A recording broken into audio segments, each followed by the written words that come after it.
臭丫，敬酒不吃吃罚酒，看我不砍死你啊！三脚猫的功夫还想妄自称大，下辈子吧！哼！哪里学来的三脚猫功夫？别丢人现眼了。师傅，弟子学艺不精，还请师傅指教。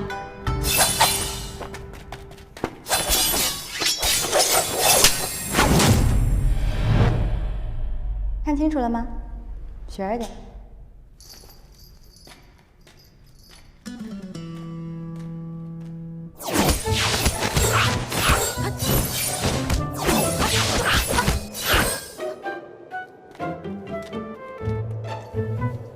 我是想让你们循序渐进，但是他呢，却只图制胜，根本不讲究授业章法。师傅，青霞她的脾气真的那么差吗？我觉得你跟她根本就不像姐妹，好像你知道什么是姐妹一样。总之啊，你们两个在她面前就要多多小心。你用刚才那招攻我。好。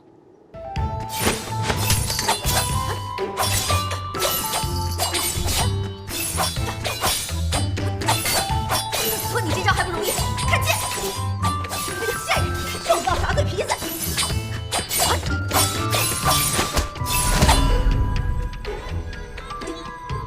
怎么样？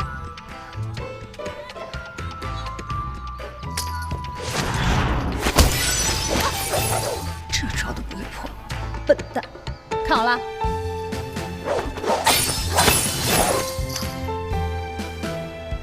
学会了吗？谢谢师傅指点，弟子领会了。算你聪明。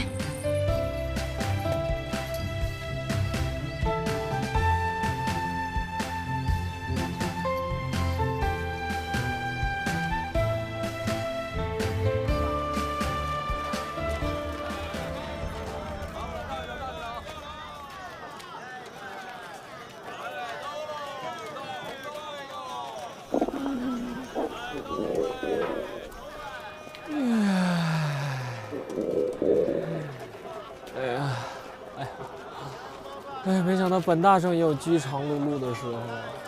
哼，不怪跟那两个三八斗智的人，耗费了太多能量。走过路过不要错过啊！亮晶晶的灌汤包，馅儿大皮包，晶莹剔透啊！闭嘴！告诉你啊，再跟我提“精”这个字，我就让你精尽人亡。客官，我这除了灌汤包，还有小笼包、豆沙包、水煎包、三角包。哎，你是这么多包子呀？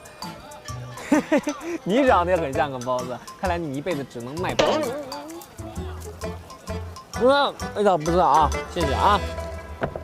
哎，客官，这钱，包子，你管我要钱啊？就你长得这个包子样啊，不仅影响市容，还让我的明眸受到了严重的伤害。没管你要精神损失费，已经很给你面子。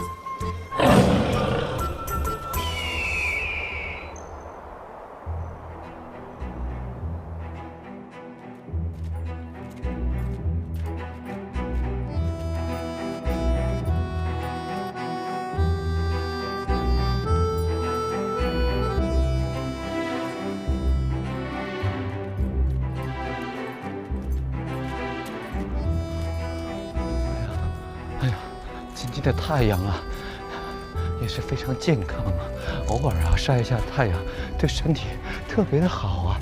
小绿，你是不是也很舒适？哎，小绿，你怎么了？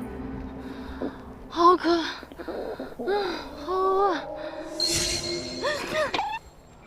小绿啊，你冷静啊！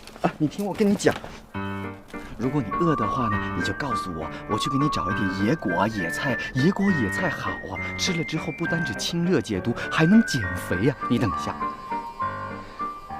好，好像也没有啊。我跟你说，哎，你听我讲，有时候忍耐呢，它也是一种修行啊。你看，我也很渴，我也很饿，但是呢，我就不怕。为什么呢？我觉得这一切都是佛祖最好的安排。因为啊，往往这种忍耐的机会啊，也不是经常有的。因为你这辈子呢，会有很多磨难，这样也是非常好的啊。你的注意力呢，不要老是放在这只蜗牛的身上。你看这个蜗牛呢，蜗牛啊，它长这么大也不容易，它有家人，有父母，有兄弟姐妹。你看它很努力啊。我要一步一步往上爬。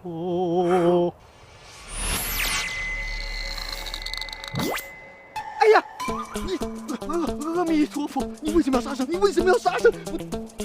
你为什么要杀生？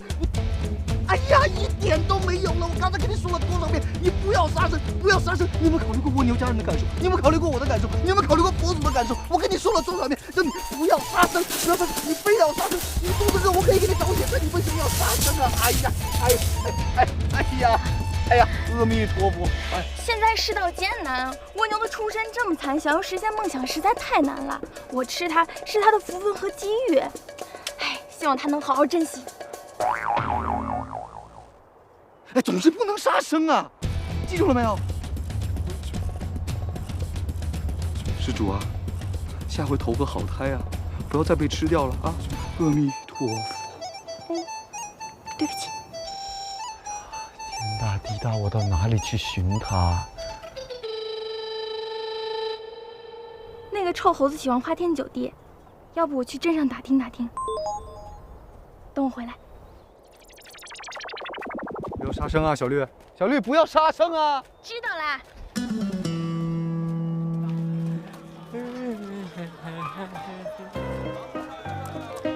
帅哥，帅哥，帅哥！叫我啊！我一声叫，你是人是鬼啊？